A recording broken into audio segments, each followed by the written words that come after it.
আসসালামু আলাইকুম। আজকে আমাদের ওয়ার্ডে একজন রোগী ভর্তি হলেন, যিনি অজ্ঞান ছিলেন।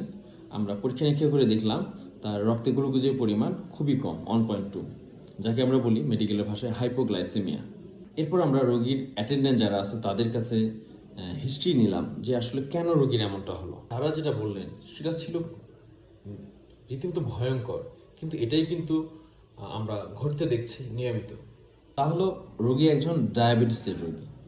তিনি ডায়াবেটিসের ওষুধ খেতেন বেশ কিছুদিন ধরে। সম্প্রতি একজন কবিরাজের সাথে তার দেখা হয়। তখন কবিরাজ তাকে বলে, এসব কোনো ওষুধ খেতে হবে না, আমি একটু গুঁড়া পাতা দিচ্ছি, শুধু এটা খাবা, তুই সম্পূর্ণ ভালো থাকবে। তখন রোগী এবং রোগীর লোক খুব খুশি, হ্যাঁ ওষুধ টষুধ খাওয়া লাগবে না, এসব অনেক ঝামেলা, তার চেয়ে একটু পাতা দিয়ে যদি পাতার গুঁড়ো দিয়ে যদি ভালো হয় ডায়াবেটিস, তাহলে তো খুব ভালো। তখন তিনি সেই কবিরাজের কাছ থেকেই পাতা বা গুঁড়া এই ওষুধগুলো খাওয়া শুরু করলেন। এবং এই পুড়িয়ে বা পাতার গুঁড়া এগুলো খাওয়ার 3-4 দিনের মধ্যেই রোগী আজকে আমাদের হসপিটালে ভর্তি হলেন অজ্ঞান নিয়ে।